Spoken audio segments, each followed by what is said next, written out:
what happened with Miss Thunder Rosa and Megan Bain should not be happening.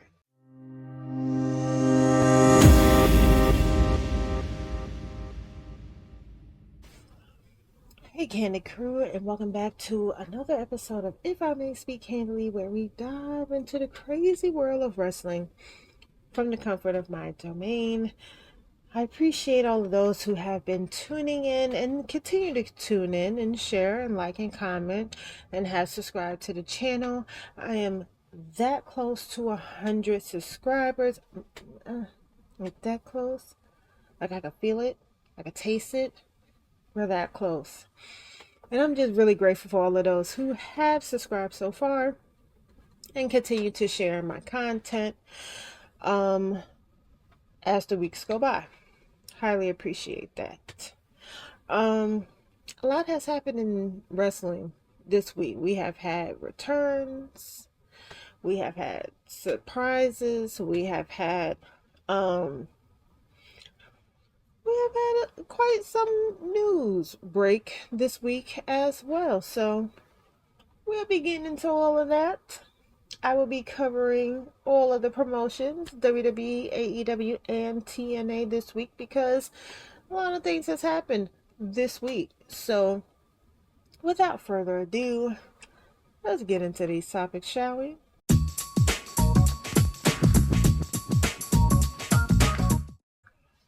So for the first topic, I have to talk about him because I've been praying for his return, and we finally got it. My tropical chief, the freshly squeezed one, Orange Cassidy. Orange returned on Dynamite this week. My man. He returned this week for a chance to regain his international championship. Now, his first feud back was with the man who ultimately ended his last title reign, Roddy Strong. Now, I'm kind of tired of this feud between these two, okay? Because it's like, it keeps happening, but at the same time, Roddy and Orange, they're like good dancers, like they really work well together. So even though I'm kind of tired of it, I'm gonna still tune in because I do like watching their matches. There was some conflicting issues when it came down to this match. You had Kyle Fletcher. Not Kyle Fletcher. Sorry, wrong Kyle. But he was also involved. Kyle O'Reilly. Kyle O'Reilly is friends with both Orange and Roddy. Okay? He is, I guess, a part of Undisputed Kingdom with Adam and Roddy, but then he's also still a part of Conglomeration with Mark, Willow, Orange, and Ishii. I don't know, but he wasn't picking sides, and I respect that. He said they're both my friends. I'm not picking sides. Whoever wins, wins. I don't have a favorite, okay? I don't have a dog in this fight. And I respected that. Of course, Orange wins. Rightfully so, because it's like, what does it look like for me to lose my first match back? Like, that doesn't make any sense. So he beat Roddy. Before he could really enjoy his win, before he could really enjoy his return, that bald-headed thumb, Don Callis, came out and interrupted his speech. This is a man of little words. This is a man who do not talk. He's all actions. He's not really about words. And he was fixing to say something and you interrupted him. So Don, me and you we got beef now. Okay. Of course, Don called his boys out, Kyle Fletcher and Kenosuke Takeshita. Okay? And they came out and they jumped Orange. And of course, Kenny Omega came out because, Kenny Omega is a good guy. He don't like seeing people get jumped. And so he came out to help Orange, but then he ultimately got beat up as well. But Orange and Kenny, they got the upper hand. And yeah, he got the upper hand, and they kind of chase them off. Now, I get where it's going because it ultimately ended up with the three of them: Kenosuke, Kenny, and Orange. Kenosuke being the current international champion, and Kenny and Orange are now, runners up for it. What's going to happen? What does this mean? Is Orange going to regain his title? Will he be the first three-time international champion? I don't know. It's kind of looking like it, but at the same time, Kenny did return. And are they not going to give Kenny a title? Is the international title too mid-card for him? Would he be looking to regain the AEW Heavyweight Championship? And where would that fit in with the current feud between Jon Moxley and Cope? Christian still has that contract. When is he going to cash it in? So I get it. It's a lot that's going on. So maybe, they'll ultimately give that title to Kenny, But my man deserves a title, Tony. Okay? You need to give my man a title. And I don't care what title it is, but he needs a title. And you need to make it happen.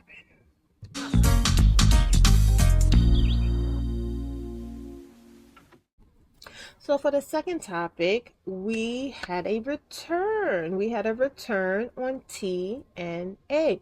Now it kind of spills over to AEW really briefly because word was out that this man had signed with Ring of Honor / AEW to be a part of The Righteous.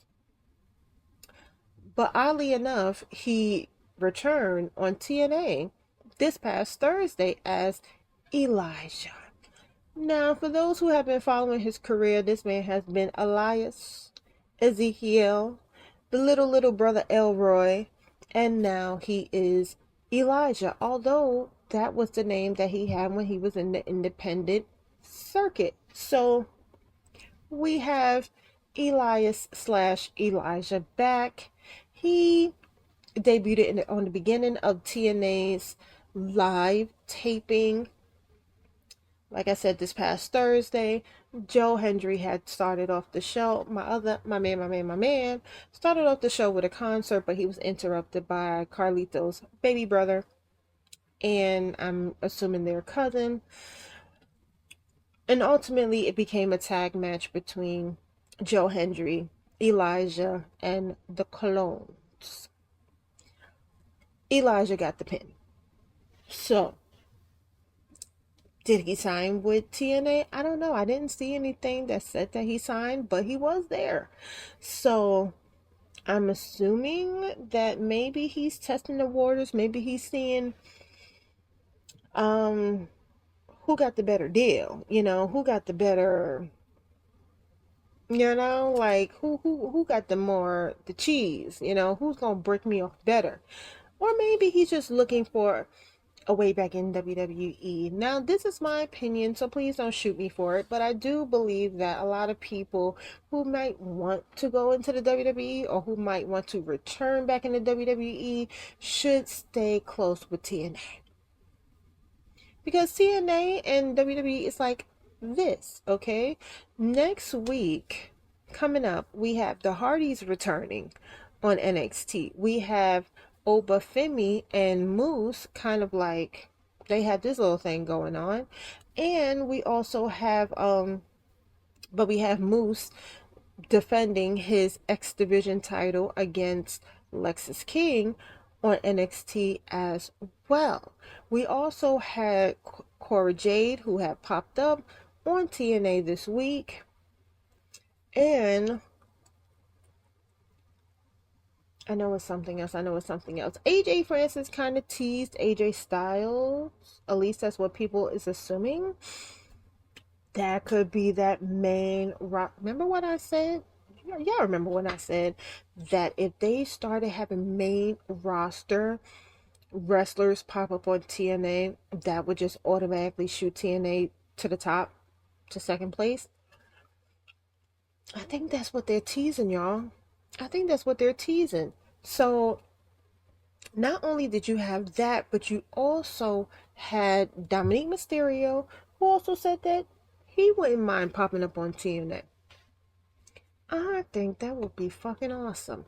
So, if that is something that they're leading up to, I could definitely see it, really working out in their favor. So, you know, only time will tell, but that's what it's looking like. So, yeah. But anyway, Elijah had a really good debut match. He teamed up with his rival, Joe Hendry. I really thought Elijah was just going to attack Joe at the end, but they didn't. Maybe that's something that they'll play out later on down the line. I don't know, but it was a really good show. TNA had their ups and downs, when it came down to camera angles and, you know, blacking out so the screen and stuff. And I get it. TNA is not used to being live. Anything can happen when you go live.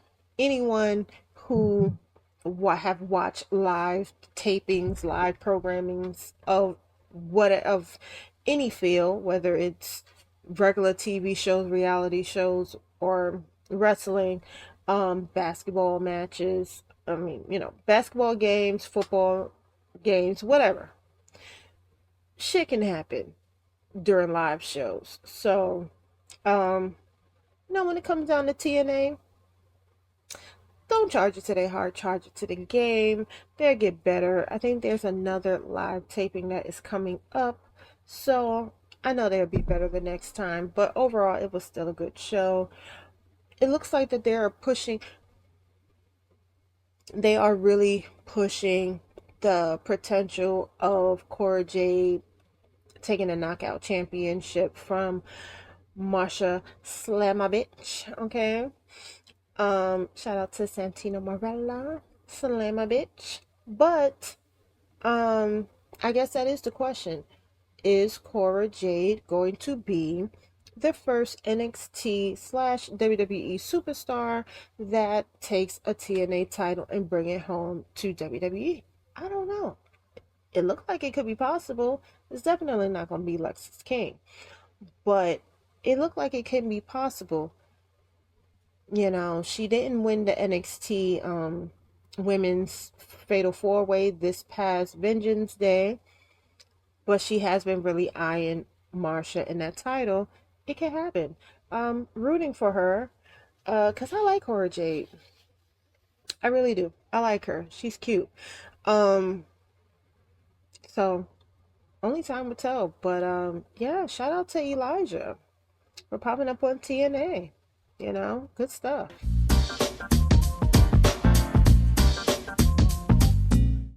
So for the next topic, it's still fresh in my head, so I have to talk about it, and that is the promo between The Rock and Cody Rhodes on this past week's SmackDown. I've seen a lot of people was upset with the promo. They think maybe The Rock just don't have it anymore. He just ain't got the juice. He just doesn't have the ability to carry a promo. I don't think that's the case. The Rock been doing this since he came out the womb. What I think the issue is that The Rock is portraying a character that people are just not used to. Okay? He's not Hollywood Rock. He's not, silk $500 shirt Rock. He's not the Alliance Rock. He is the final boss Rock. This is the Rock that is on the tippy top of bosses. And so I thought it was really interesting how he said he had a little conversation with Ari Emanuel, who owns WWE and TKO, and how he had a little conversation telling Ari, yeah, can you believe you own WWE? And Ari was like, oh, shut up, not me. You own WWE. Really? Really? Okay. So, yeah, was The Rock blowing smoke up his own butt? Absolutely. But it's like we could tell he is corporate Rock. He is, I own a whole lot of stock in this company, Rock. He is I sit at the end of the table during board meetings, Rock. And so he came out and, like I said, he blew a little smoke up his butt. He did come out to The Block is Hot. Lil Wayne, shout out to Lil Wayne. And he called Cody out, but not before he had Cody removed from the 6-man tag match that was supposed to happen and made it just a regular tag match between Damian Priest, Braun Strowman, and Jacob and Solo. So he has Cody to come out, and he pretty much just said, hey, listen, you my brother, and I love you. And our mothers get along. Look, you see that picture there? That's our mamas getting along. And you're a good champion. You're a great champion. We love that you love to kiss babies and shake hands and smile and grin and come up and off of jets and stuff for us. Make us money. We love that you love doing that, Cody. But I want more for you. I want you to be at the top. See, I'm here, and I want you to be up here with me. I want you to be my champion. Cody's like, well, I can't be your champion. I'm their champion. And the crowd goes wild. And of course, The Rock said, yeah, that's cute, but I want you to be my champion. Mine. And let me tell you why. And then The Rock proceeds to tell him, or rather remind him, hey, you wouldn't have had that title had you had not bitched and moaned and complained because you wasn't going to be in the main event last year. You owe me. That's what I got from you. You owe me. And by owing me, I want your soul. I want your soul. I want your body. I want your mind. I want it all. I want everything that remotely represents you, Cody. That's what I want. And I'm going to give you a little over a week to make the decision on if you are going to give me what I want. Now, of course, The Rock didn't tell us what would happen if Cody turned down this offer.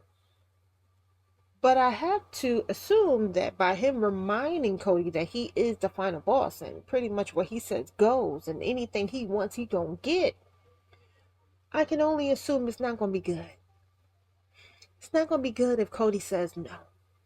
Now, what if he bullies Cody into taking his offer? What does that mean? Will Cody ultimately turn heel? Will Cody go bad?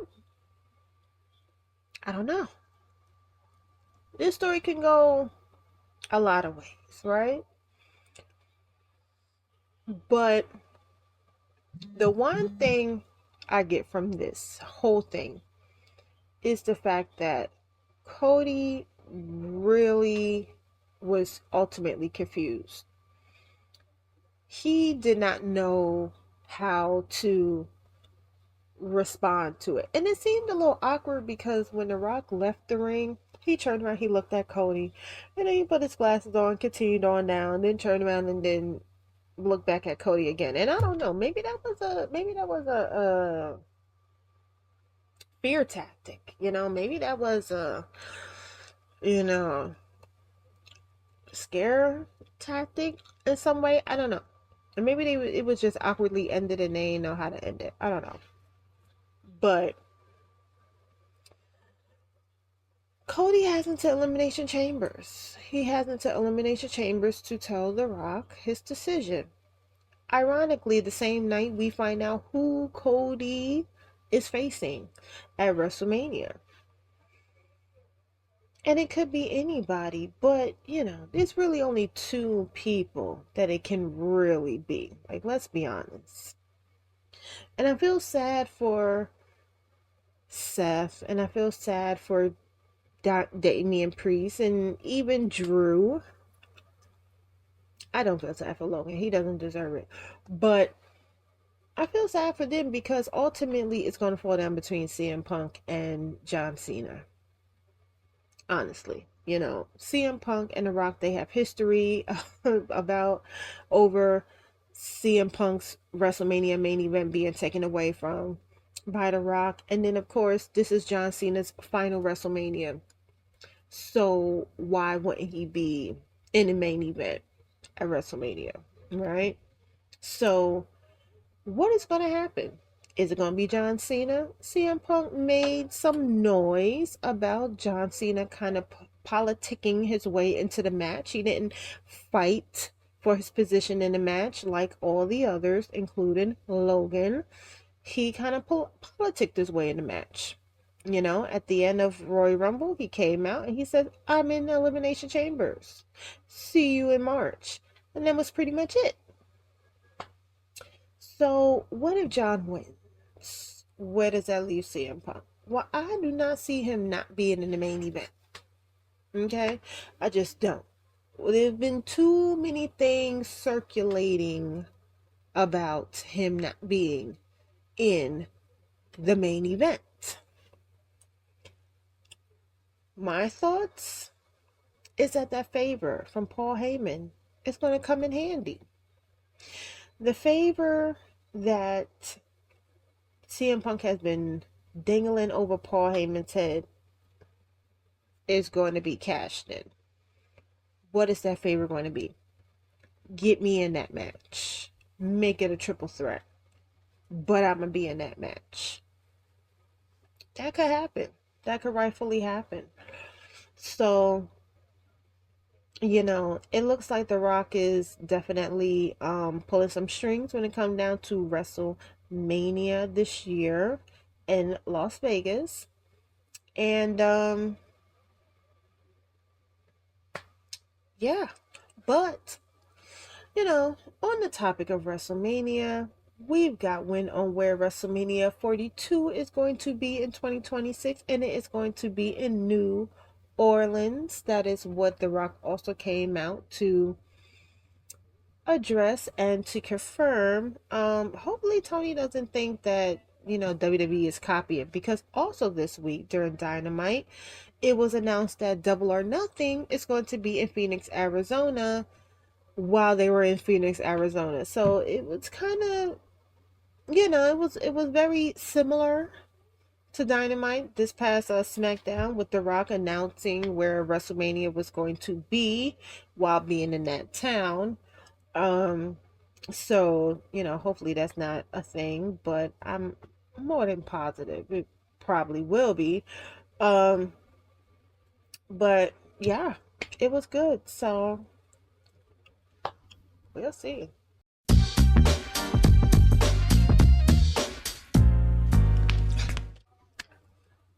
Pretty Ricky Saints. We got a name, y'all. Pretty Ricky Saints. That is Ricky Stark's new name in NXT. He signed the contract this past NXT, which I did a live watch along with my good friend King Leo. I will have his channel in the description box down below. Make sure that y'all check him out.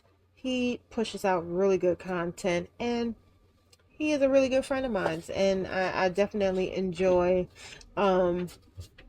being on his his shows when I can. But Yes, we finally got a name to the man of the hour, Ricky Saints. And no, some people wasn't crazy about it. Some people wasn't crazy about the name. Um, it fits. He's from New Orleans. That's their football team, the Saints. Ironically, maybe it was a coincidence, maybe it wasn't. But when The Rock had announced that WrestleMania 42 was going to be in New Orleans, he started singing When the Saints Come Marching In. I don't know. I definitely felt like there may have been a little hint to Ricky. I did tag Ricky in this tweet, and then he ultimately posted up that tweet right there. So that tells me, like, hey, Pretty Ricky might be WrestleMania ready by next year. Anything can happen, but they definitely said that Ricky wasn't going to stay on NXT very long. So I could definitely see that playing out. However, Ricky got himself into some big doo-doo on NXT. Okay, everybody was just coming after the pretty guy. Okay, he came out. He had a little mini feud when it came down to Ethan Page. Ethan Page came out. I thought that played out really well. Why? Because Ethan Page is the last NXT superstar who ended up on AEW. I mean, let me try that again. Ethan Page is the last AEW star who ended up on NXT. There you go. Because, Penta went straight to Raw. Ethan is the last final AEW star who went on NXT before Ricky Saints. And so it only made sense for Ethan to be the one to welcome Ricky to the company. But of course, Javon is not over losing to Ethan at Vengeance Day, and he came out and he got his 1-2s. He got his 1-2s. But also you have Wesley. Now Wesley showed a little jealousy. He showed a little envy. He showed a little little hatred against the light skin persuasion. That's what I saw. And it ultimately ended up as a tag match. So this week on NXT, we do have Ricky's first match, his debut match in the WWE with Javon Evans versus Ethan Page and Wes Lee. That is going to make a hell of a match. I can't wait to see it. So happy that Ricky is now where he wants to be. He looks happy. He looks like he's having fun. Yeah, I'm just dying to see what they do with this, but definitely loving it. And we'll definitely see if Ricky ends up at WrestleMania next year. I don't see why he shouldn't.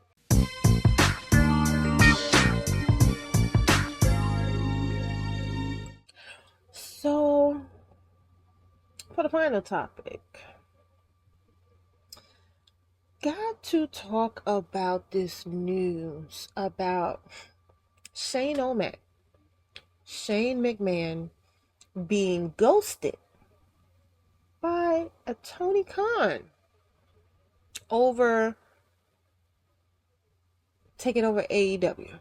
This is what they're saying. Now,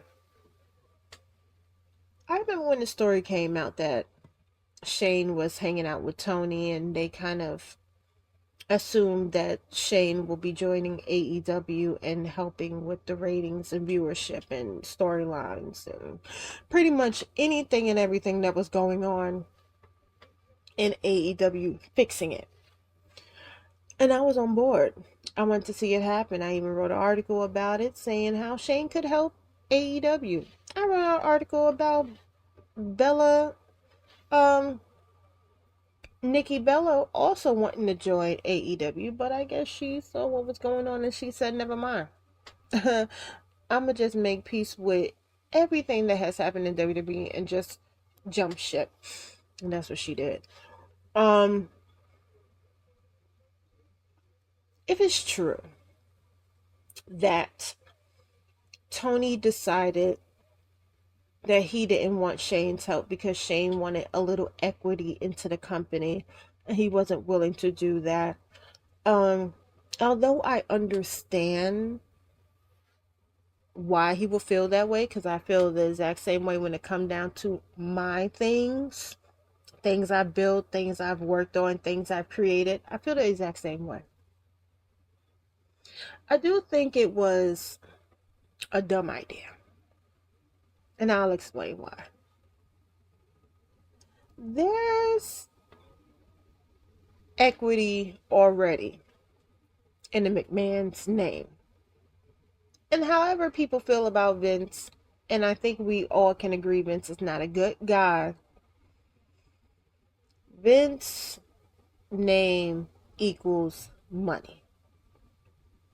And that also goes for his children, Stephanie and Shane.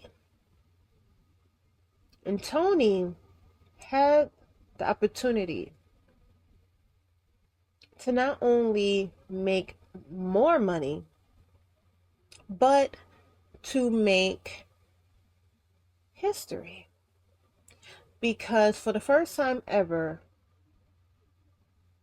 a McMahon would have ventured out from working in the family company for the competition.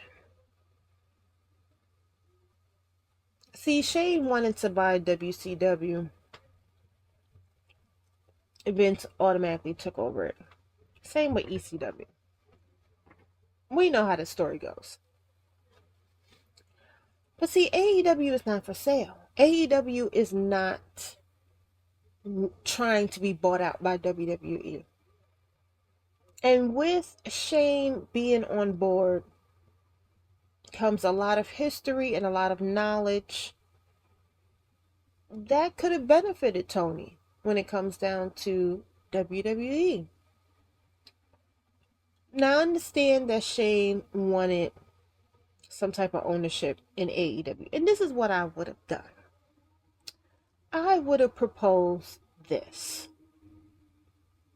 How about I give you full creative reins over Collision?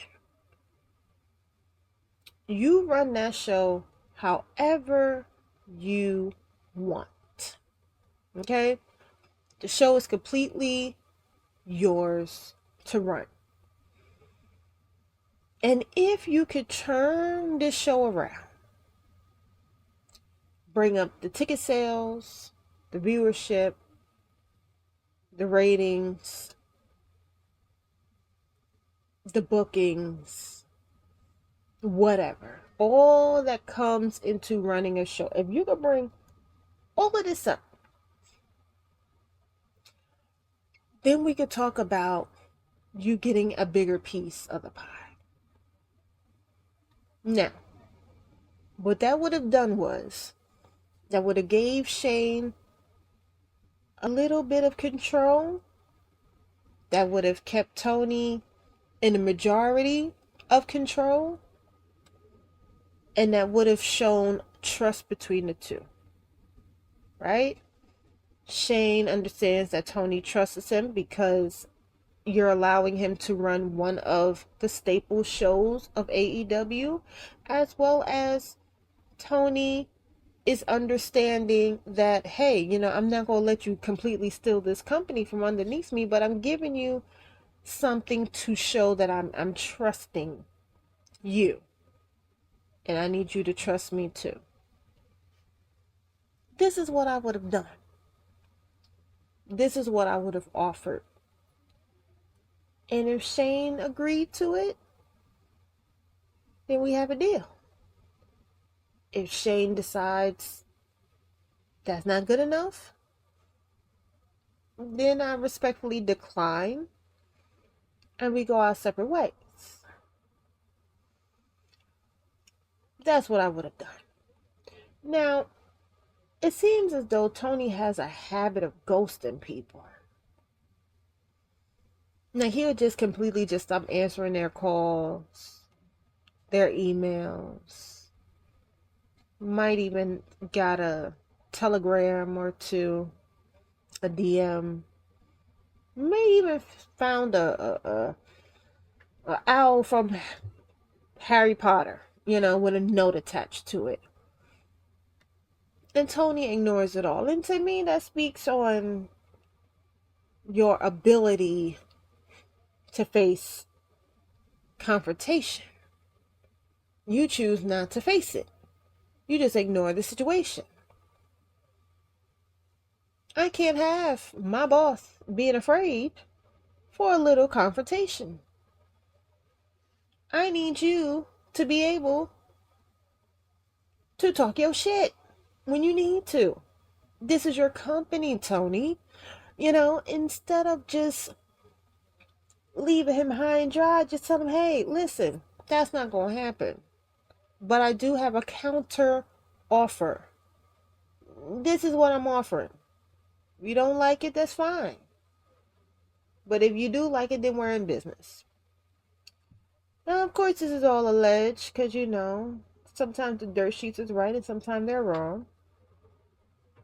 But this is what's being said now. So, I do hope that ultimately something does happen. Now, I keep hearing whispers that Vince is working on another wrestling company. I don't know anything about it. I don't know how I feel about it. Vince is in some big doo-doo. No pun intended. I don't know if I necessarily feel comfortable supporting that.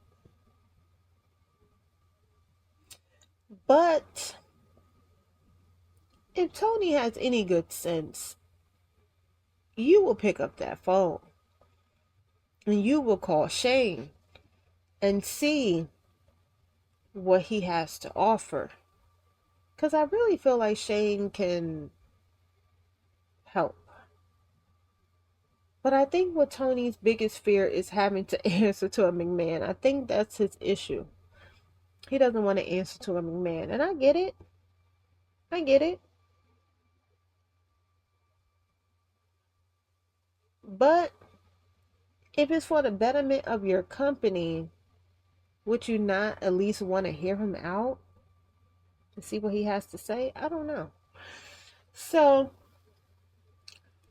I guess time will tell and we'll find out what will happen. But so far, that's what they're saying. But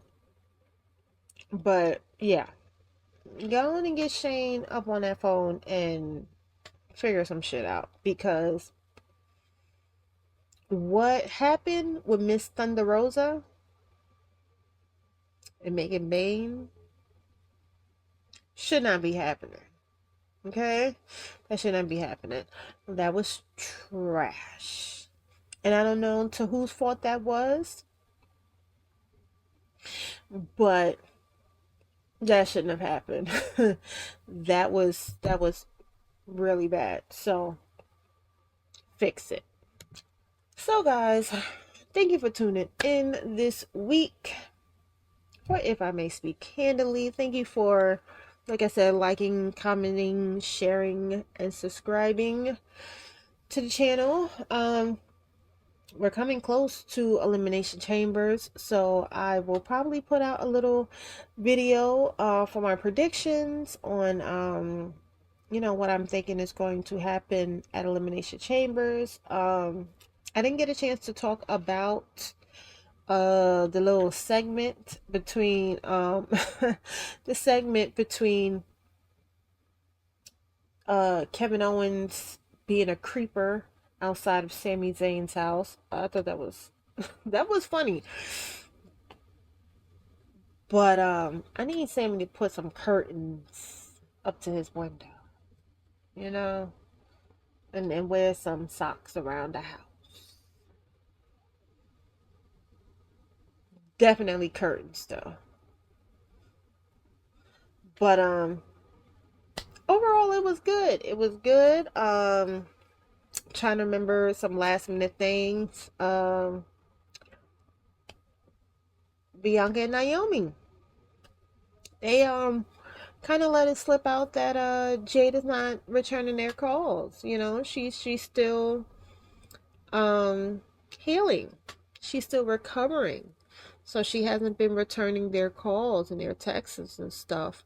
And I thought, well, now you stop her from updating her Instagram. That haven't stopped her from posting up on Twitter. So, I think she got smoke with y'all. Honestly, that's what I'm thinking. I'm thinking she got, yeah, she got beef with y'all. So, yeah, might wanna watch it back, you know. But it's gonna be good. Wrestling is good. Wrestling is cool again, and yeah, and I just love talking about it. So, thank you for tuning in.